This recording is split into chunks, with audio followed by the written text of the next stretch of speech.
جو خاص مواقع کی ہوتی تھیں اور اجتماعی دعائیں ہوتی تھیں، ان میں جامع دارالقرآن کا نام سر فہرست، بلکہ 2-3 مدرسوں کا ہی نام ہوتا تھا، اور اس میں خصوصیت کے ساتھ جامع دارالقرآن کا نام لے کر حضرت دعائیں فرمایا گیا۔ چونکہ حضرت کا انتقال اس وقت ہو گیا تھا جب میں درجہ ثانیہ میں تھا، 1999 میں، مئی 1999 میں قدوری پڑھتا تھا، اور میری قدوری شریف پر ابھی بھی اس صفحے پر حضرت کی تاریخ وفات لکھی ہوئی ہے کہ آج کس مقام پر ہمارا سبق تھا، تو حضرت کے وفات کی اطلاع ملی مجھے۔ تو خود چونکہ ثانیہ میں تھا، اور حضرت والد صاحب دعوت القادم کا جو حضرت کے ساتھ ایک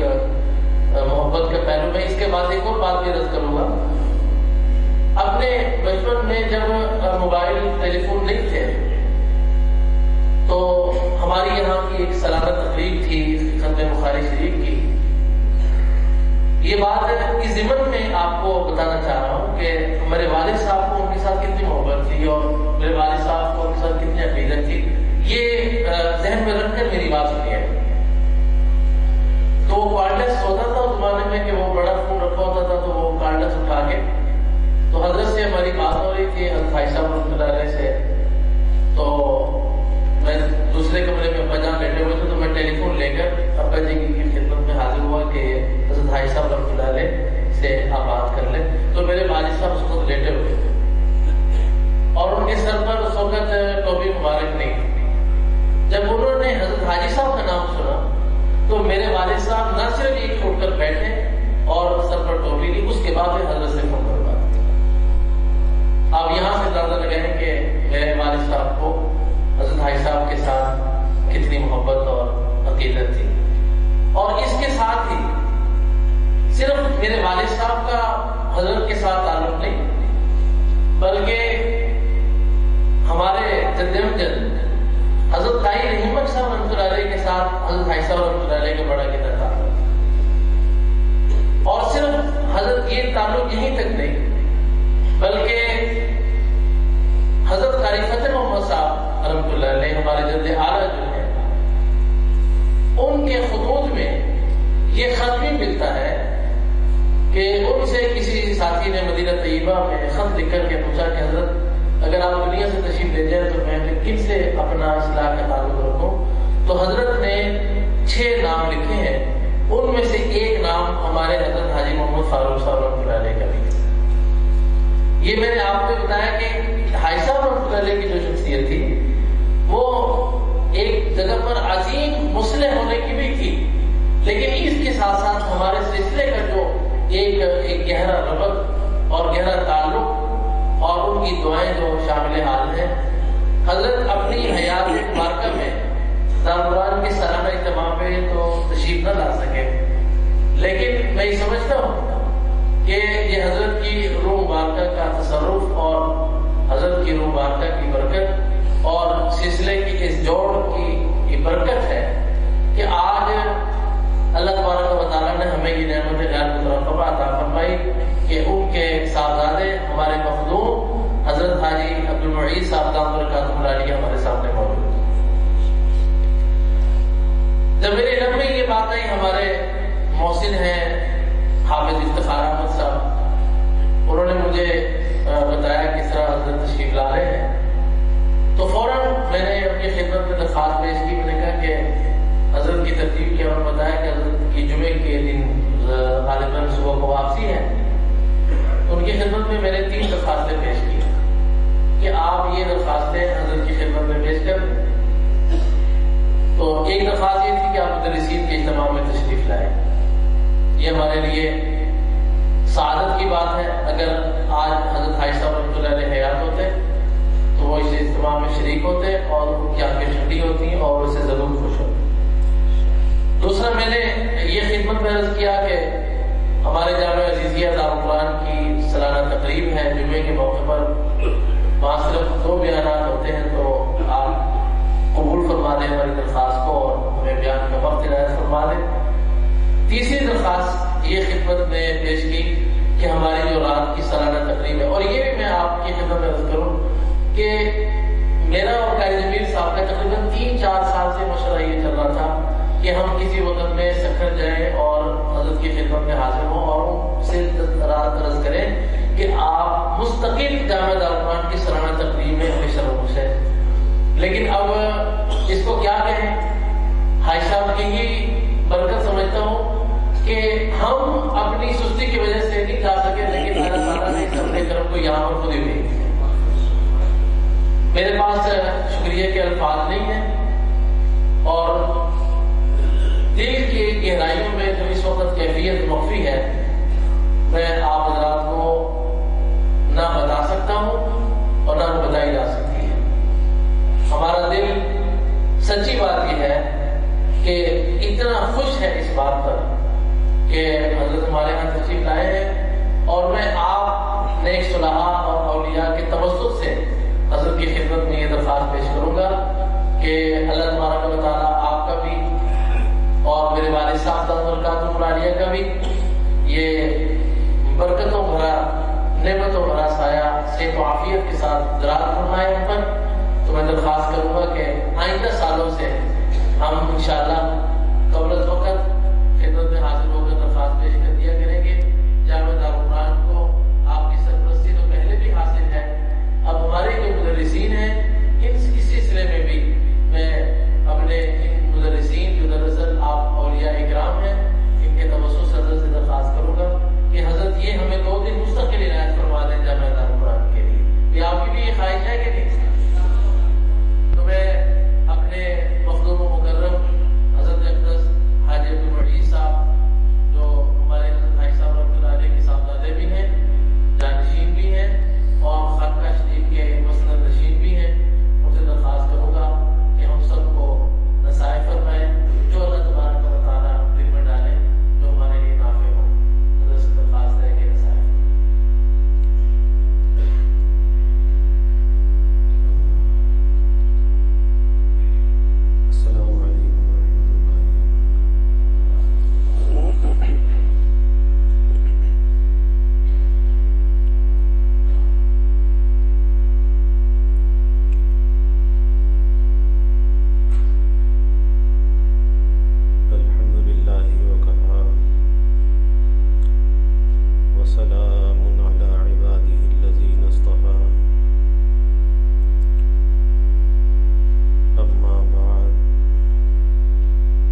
ہے،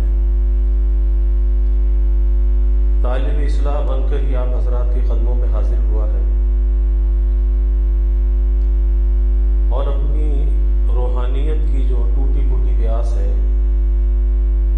اس پیاس کو بجھانے کے لیے آپ حضرات کے قدموں میں یہ حاضری ہوئی ہے۔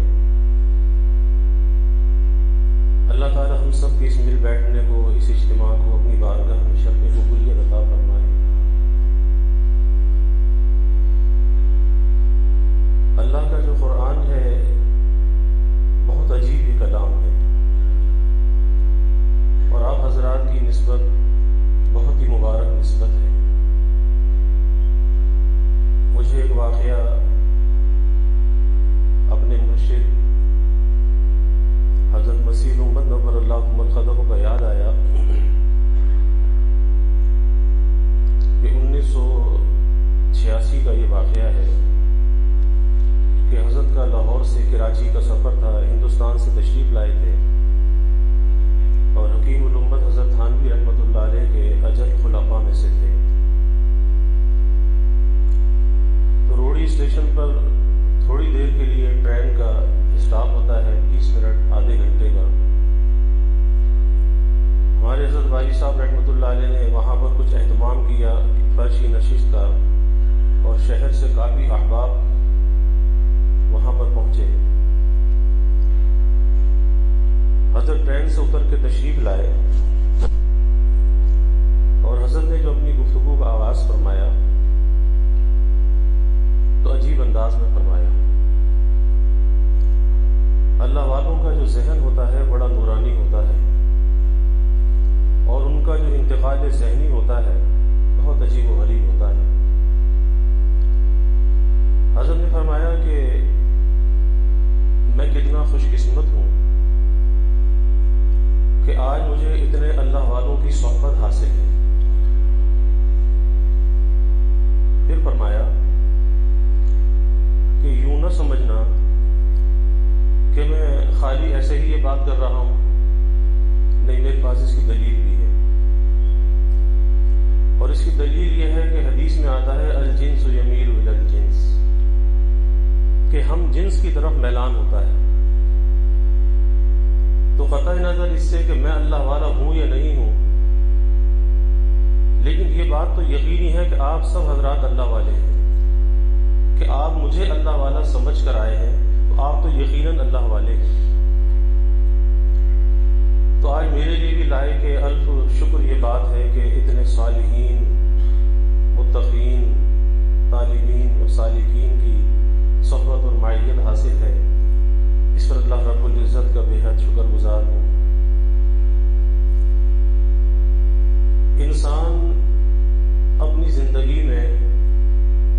اصلاح اور تربیت کے مرحلے سے گزرتا رہتا ہے اور جیسے جیسے وہ اصلاح اور تربیت کے مرحلے سے گزرتا رہتا ہے، آگے بڑھتا رہتا ہے، ویسے ویسے اس کی روحانیت بھی پروان چڑھتی رہتی ہے۔ ہم میں سے کوئی اس بات کا دعویٰ نہیں کر سکتا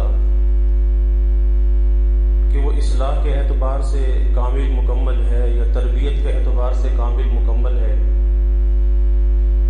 اسے اصلاح کی ضرورت نہیں ہے یا اسے تربیت کی ضرورت نہیں ہے۔ ہم میں سے کوئی اس بات کا دعویٰ نہیں کر سکتا، اور یہ اصلاح اور تربیت کا جو عمل ہے یہ انسان کی موت تک جاری رہتا ہے،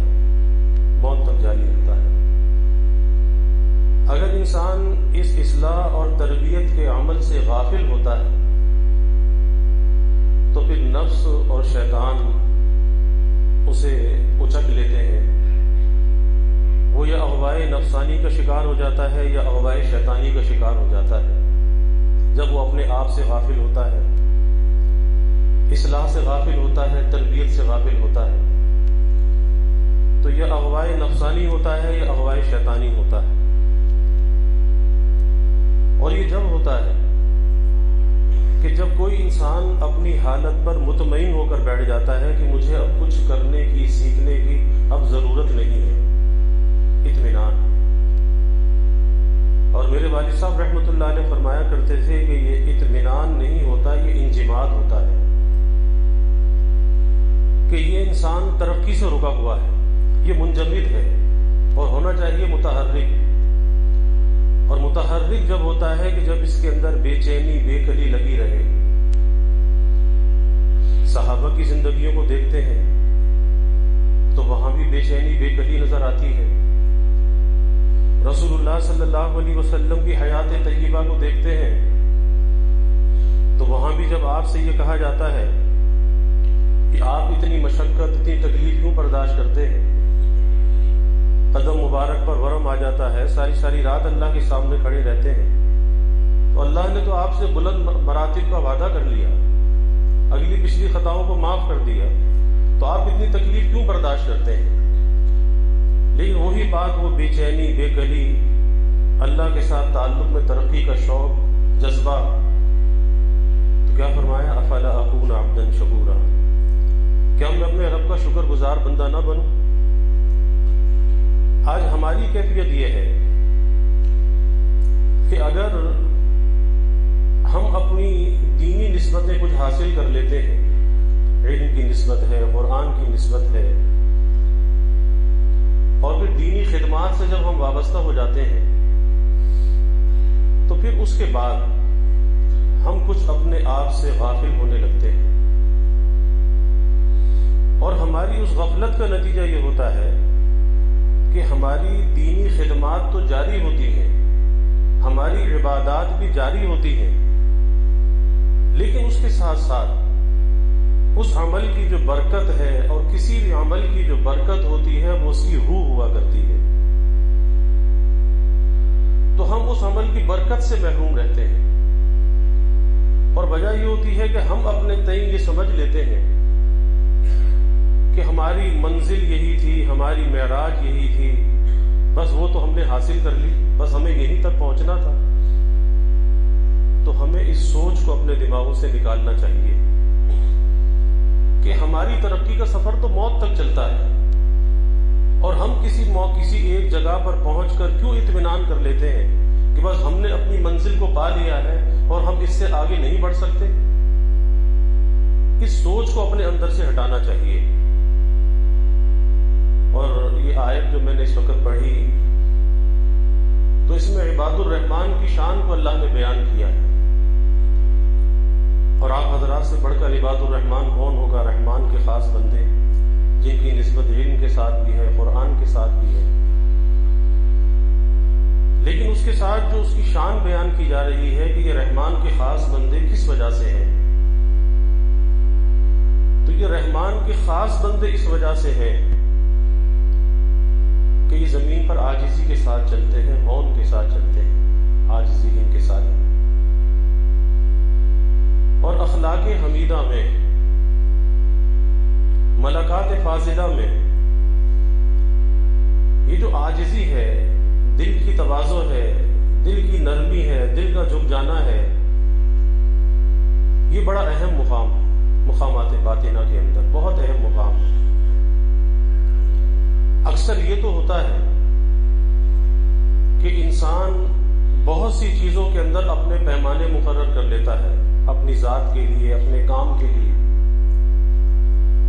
اور جب آدمی اپنے لیے کوئی پیمانے مقرر کر لیتا ہے تو اس کا نتیجہ یہ ہوتا ہے کہ اس کے اندر عجب بھی پیدا ہوتا ہے، اس میں بڑائی بھی آتی ہے، کوئی معیار مقرر کر لیا نا۔ اور عاجزی کے اندر کیا ہے، تواضع کے اندر کیا ہے؟ اپنے کو مٹانا ہے، اپنی ہستی کا اس میں انکار ہے، اپنے کمال کا اس کے اندر انکار ہے،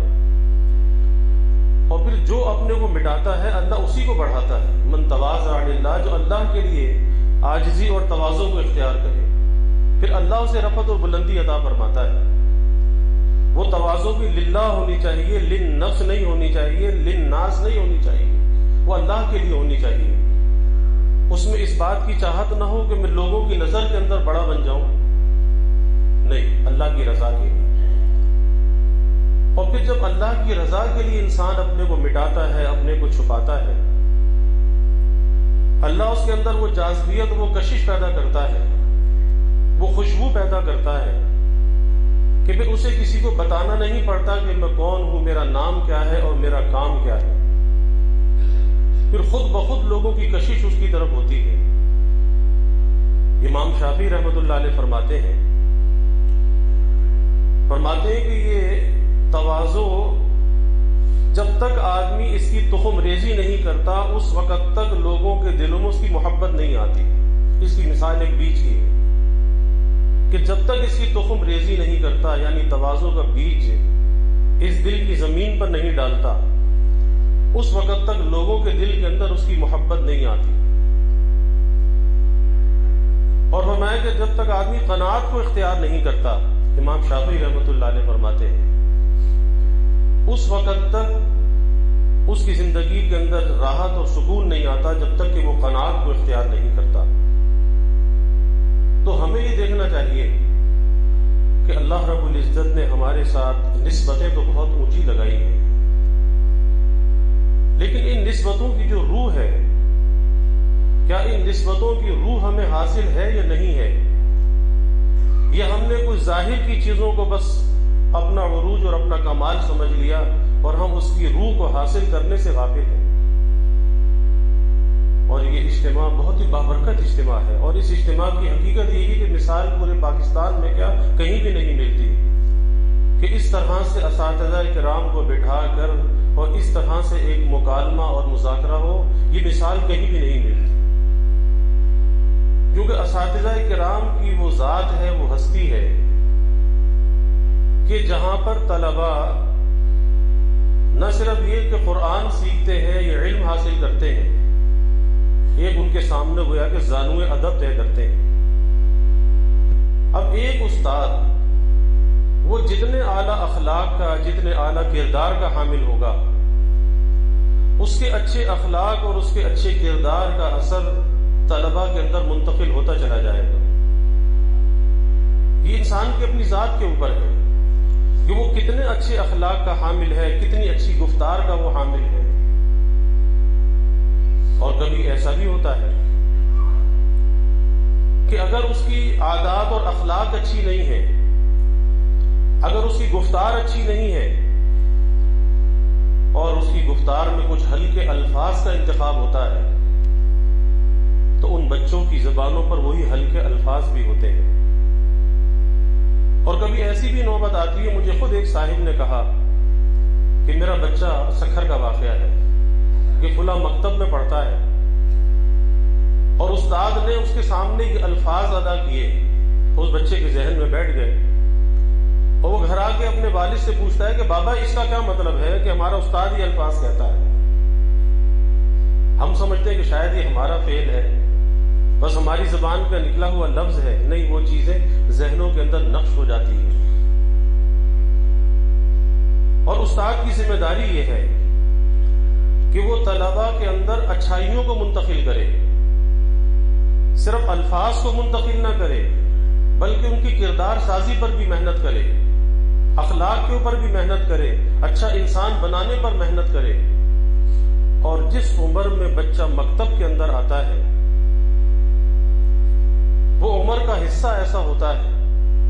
کہ اس عمر کے حصے میں اسے جس سانچے میں ڈھال دیا جائے وہ ڈھل جائے گا.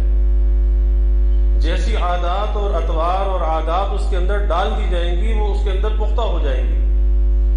جیسی گفتار کا انداز اس کے سامنے اختیار کیا جائے گا وہ عادتیں اس کے اندر پختہ ہو جائیں گی. تو ہمیں اپنے آپ سے غافل نہیں ہونا چاہیے،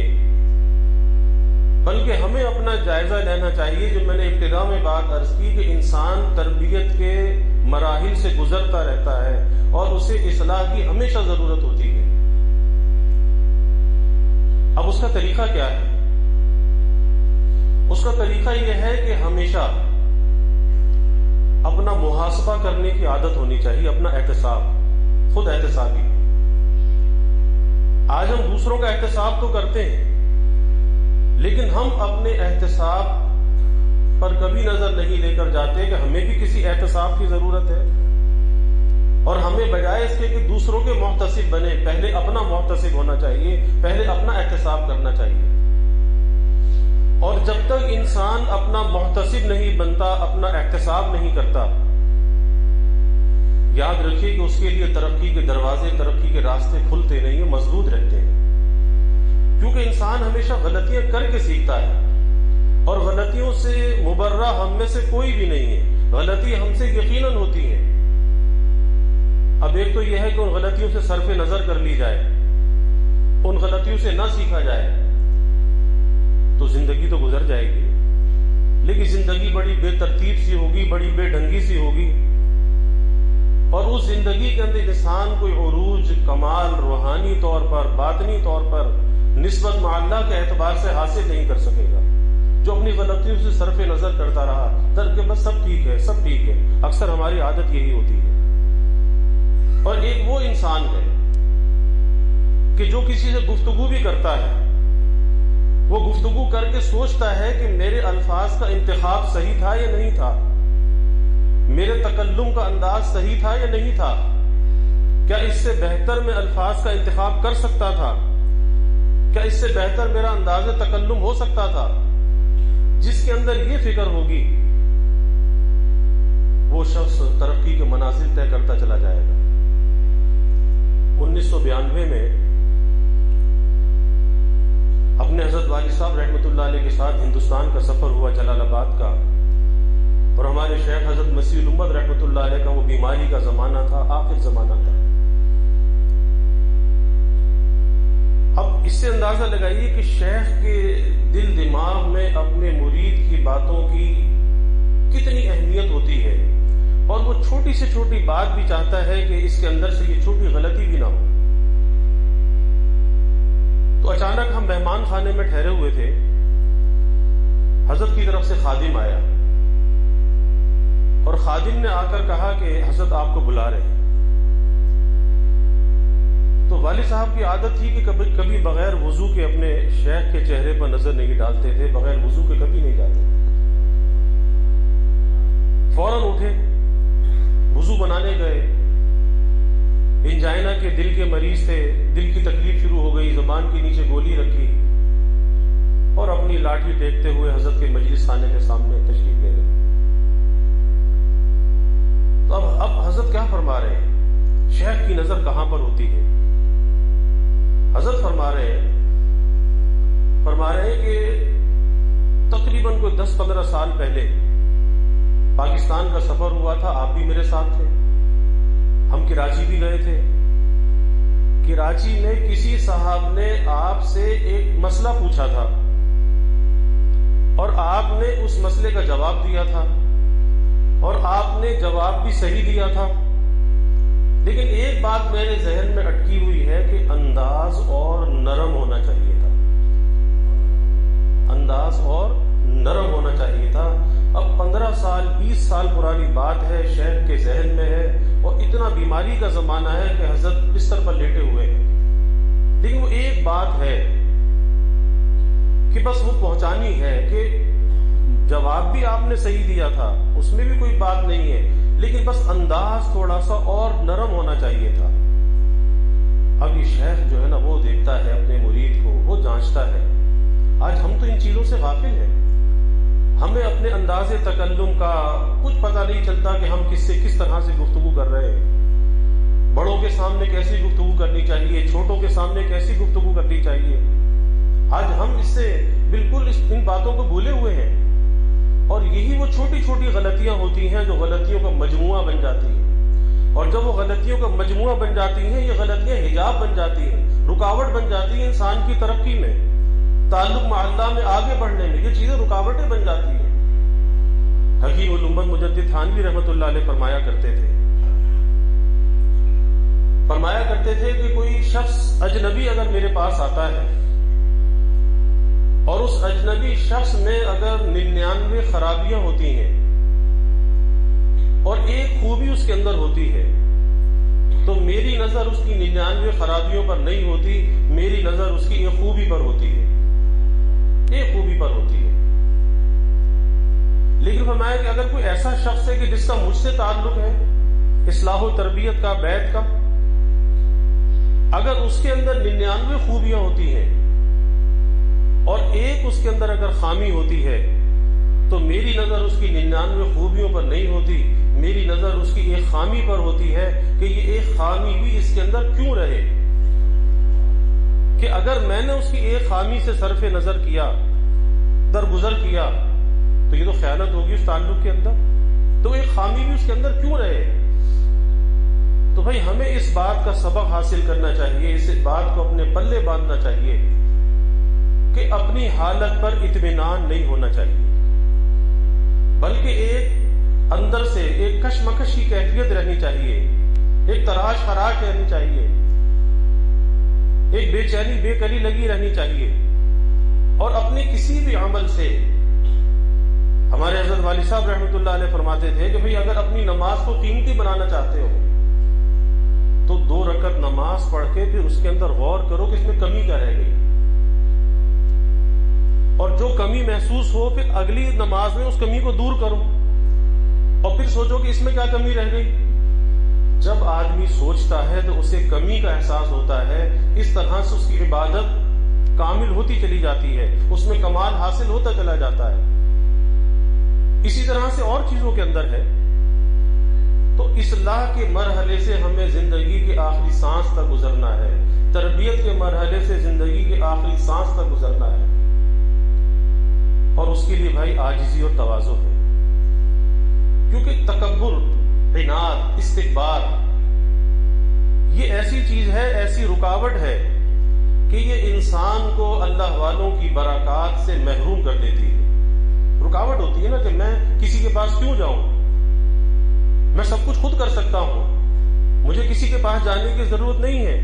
یہ کیا ہے؟ یہ اندر کا عناد ہے، استکبار ہے۔ جب ہم اپنے اکابر کی تاریخ کو دیکھتے ہیں، کتنے بڑے بڑے جبال علم ہیں، حضرت نانوتوی رحمۃ اللہ علیہ، حضرت گنگوئی رحمۃ اللہ علیہ، مجدد تھانوی رحمۃ اللہ علیہ، حضرت مولانا خلیل احمد صاحب سہارنپوری رحمۃ اللہ علیہ، لیکن سب کے سب زانو ادب طے کرنے کے لیے حضرت حاجی امداد اللہ صاحب مہاجر مکی رحمۃ اللہ علیہ کے قدموں میں پہنچے، اور پھر کس طرح سے اپنے کو مٹایا، کس طرح اپنے آپ کو بنایا کہ آج وہ دنیا کے اندر نہیں ہے، لیکن آج ہم ان کی نسبتوں سے یہاں پہ جمع بیٹھے ہیں، آج ان کا یہ فیضان جاری ہے اور قیامت تک یہ چلتا رہے گا۔ تو ہمارے لیے وہ ہمارے اکابر مشعل راہ ہونا چاہیے، انہیں سامنے رکھ کر اپنے آپ کو دیکھنا چاہیے کہ ہمارے اندر کیا کمی ہے، اور جب آدمی دیکھتا ہے، سوچتا ہے، اسے اپنی کمیوں کا احساس ہوتا ہے۔ حضرت گنگوئی رحمۃ اللہ علیہ کا واقعہ کتابوں میں آتا ہے کہ جب حضرت حاجی امداد اللہ صاحب مہاجر مکی رحمۃ اللہ علیہ نے مکہ مکرمہ ہجرت فرمائی تو وہاں سے پیغام بھیجا حضرت گنگوئی رحمۃ اللہ علیہ کے پاس کہ میاں رشید احمد بہت عرصہ گزر گیا، آپ کی خیریت نہیں ملی، اپنی خیریت سے مطلع کیجیے۔ تو حضرت گنگوئی رحمۃ اللہ علیہ نے خط لکھا، اور خط میں کیا لکھا کہ حضرت میری کوئی کیفیت ہو، میرا کوئی حال ہو تو میں آپ سے عرض کروں، میری تو کوئی کیفیت ہی نہیں ہے، بس اتنی سی بات ہے کہ شریعت طبیعت بن گئی ہے، شریعت طبیعت بن گئی ہے۔ ہماری اتنی سی بات ہے، اور یہ بہت بڑی بات ہے کہ شریعت امور طبیعت بن گئے ہیں۔ اب امور طبیعت تو کیا ہوتے ہیں؟ امور طبیعت آپ حضرات جانتے ہیں، کھانا پینا، اٹھنا، سونا، جاگنا، لباس پہننا، انسان کی امور طبیعت ہے۔ تو گویا کہ شریعت طبیعت ثانیہ بن گئی ہے۔ اور دوسری بات لکھی، فرمایا کہ مدح و ذم برابر ہو گئی، مدح و ذم برابر ہو گئی ہے۔ اب کوئی کتنی تعریف کرے اس سے خوشی نہیں ہوتی، اور کوئی کتنی مذمت کرے تو اس کی مذمت سے دل رنجیدہ نہیں ہوتا، بس مدح و ذم برابر ہو گئی۔ اور جب یہ خط حضرت حاجی امداد اللہ صاحب مہاجر مکی رحمۃ اللہ علیہ کے پاس پہنچا تو حضرت نے عجیب جواب تحریر فرمایا کہ فقیر کا بھی یہی حال ہے، فقیر کا بھی یہی حال ہے، یعنی جو مرید کا حال ہے وہ شیخ کا، جو شیخ کا ہے وہ مرید کا، یعنی ایک دوسرے کے اندر اس طرح سے ضم ہے کہ عادات اور اخلاق بھی ایک ہو چکے ہیں۔ یہ حضرت گنگوئی رحمۃ اللہ علیہ کی کیفیت ہے۔ آج ہوتا کیا ہے، آج اگر کوئی ہماری مذمت کر دے ہمیں برا لگتا ہے، ہم دل کے اندر بغض پیدا کر لیتے ہیں، ہم اسے نفرت کا اظہار کرنے لگتے ہیں، ہم اس کی غیبتیں کرنے لگتے ہیں۔ اب یہ کیا چیز ہے دل کے اندر بغض کا آ جانا، کسی سے حسد کا آ جانا، یا اپنی تعریف کا خواہاں ہونا، یا اپنی مذمت کا برا لگنا؟ یہ تکبر ہے، بڑائی ہے، اور یہ تکبر اور بڑائی ام الامراض ہے۔ تمام بیماریوں کی خرابی اور جڑ یہی ہے کہ انسان کے اندر یہ تکبر اور عجب ہوتا ہے، اور یہ تکبر اور عجب جب تک دل کے اندر ہوتا ہے، یاد رکھیے کہ اللہ کی نسبت، اللہ کی معرفت اسے حاصل نہیں ہوتی، اور ہم دنیا میں اللہ کی نسبت اور معرفت کو حاصل کرنے کے لیے آئے۔ اور یہ ساری ہماری جو محنت ہے، یہ پڑھنا پڑھانا، یہ سیکھنا سکھانا، یہ سب اسی لیے ہے کہ اللہ کی نسبت اور معرفت حاصل ہو جائے، اللہ کا تعلق حاصل ہو جائے، ہم اللہ والے بن جائیں۔ یہ ساری محنت اسی لیے ہے۔ لیکن ہمیں اپنے اکابر کی زندگیوں کو سامنے رکھ کر اپنا جائزہ لینا چاہیے کہ ہم چاہتے ہیں کہ دوسرا ہماری تعریف کرے، اور تعریف نہ ہونے پر رنجیدہ ہوتے ہیں کہ ہماری تعریف کیوں نہیں کی گئی۔ ذرا جائزہ لے، اور اگر کوئی مذمت کر دے تو برا لگنے لگتا ہے، دل کے اندر بغض آ جاتا ہے، اناد آ جاتا ہے، ہم حقارت کا برتاؤ لوگوں سے کرنے لگتے ہیں۔ یہی وجہ ہے کہ جب ہمارے ایسے اخلاق سامنے آتے ہیں، ایسی گفتار سامنے آتی ہے، تو پھر لوگ بجائے قریب ہونے کے وہ دور ہو جاتے ہیں، دور ہو جاتے ہیں۔ اور پھر وہ اگر کسی ایک آدمی کی غلطی ہے، علم کی نسبت رکھنے والا، قرآن کی نسبت رکھنے والا ایک آدمی اگر غلطی کرتا ہے، نسبت سب کی بدنام ہو جاتی ہے، کہتے ہیں یہ سب ایسے ہی ہوتے ہیں سب۔ تو بھائی اگر ہمیں سوچنا چاہیے،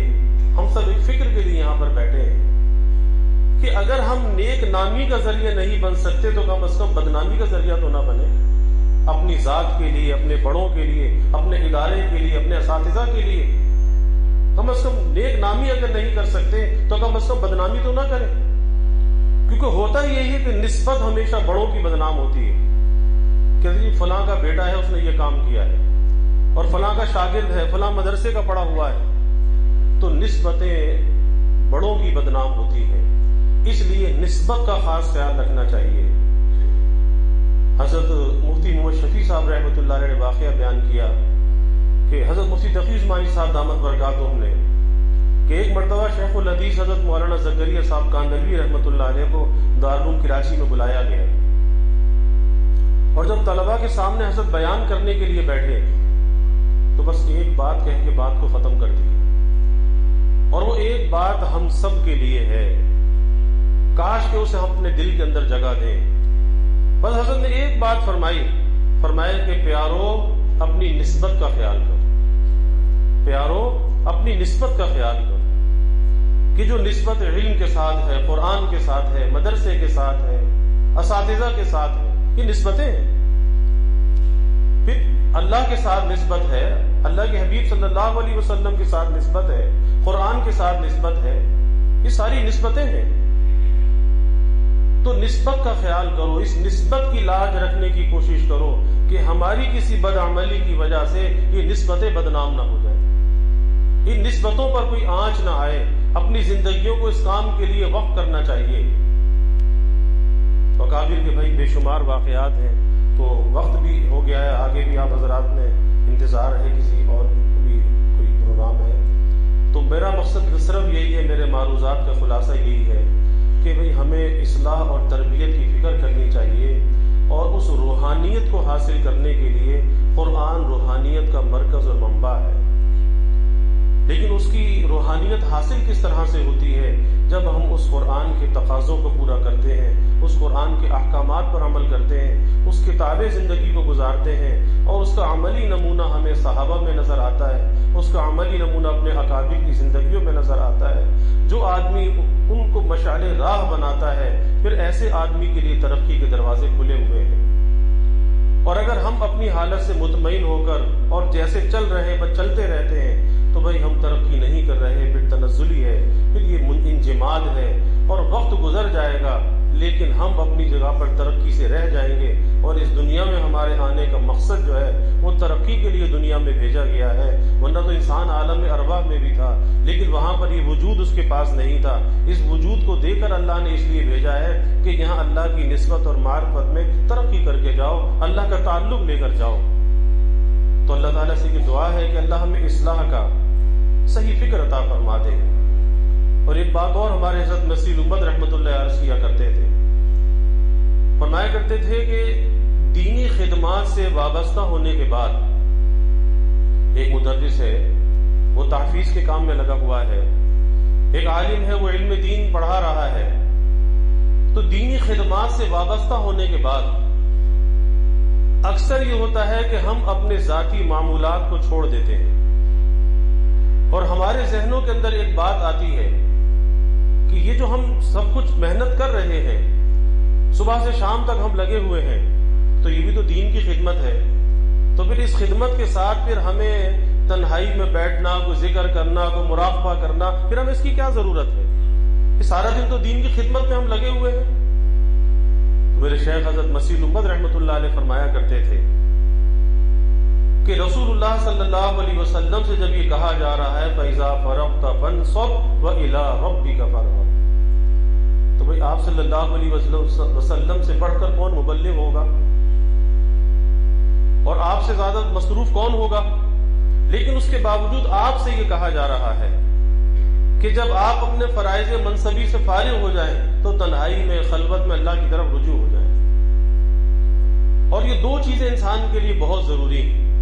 دو چیزیں بہت ضروری ہیں، ایک خلوت اس کے لیے بہت ضروری ہے، اور ایک اللہ کا ذکر بہت ضروری ہے، کہ تنہائی میں، خلوت میں بیٹھ کر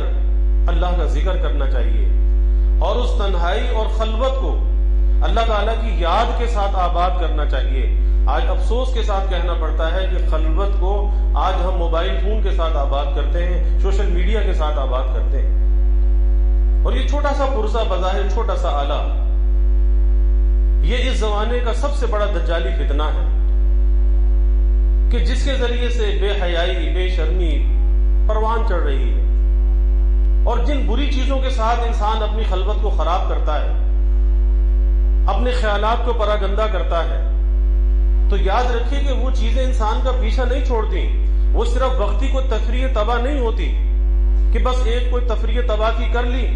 نہیں، وہ چیزیں انسان کا تعاقب کرتی ہیں، اس کے پیچھے لگ جاتی ہیں، اس کے تحت شعور کے اندر وہ چیزیں بیٹھ جاتی ہیں۔ اگر ان کو نہ چھوڑے، اگر توبہ نہ کرے، اللہ سے رجوع نہ کرے، اللہ کا ذکر اختیار نہ کرے، اور کبھی یاد رکھیے کہ گناہ کر کے یا گناہ کا علاج ایک تو گناہ سے نہیں ہوتا کہ آدمی سوچے کہ اچھا آج کر لو، کل نہیں کریں گے، کل اور زیادہ شدت سے کرے گا، اس کا علاج تو مخالفت نفس ہے۔ تو آج یہ موبائل فون کا آلہ، یہ سوشل میڈیا، آج اس نے انسان کی خلوتوں کو ناپاک کر رکھا ہے، جبکہ خلوت کے اندر انسان جلوت سے زیادہ باادب ہونا چاہیے۔ تو ہمیں سوچنا چاہیے ہماری خلوتیں کیسی ہیں، کیا وہ اللہ کی یاد کے ساتھ آباد ہیں، اللہ کے ذکر کے ساتھ آباد ہیں؟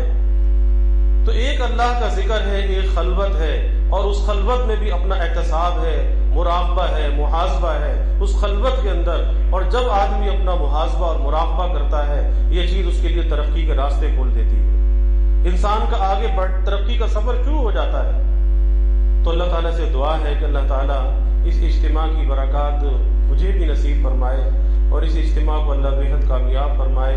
اور اللہ تعالیٰ جس مقصد کے لیے جمع ہوئے ہیں، اصلاح کے لیے، تربیت کے لیے اور ایک روحانیت کے لیے، اللہ تعالیٰ وہ تمام مقاصد ہم سب کو عطا فرمائے۔ وآخر دعوانا الحمدللہ۔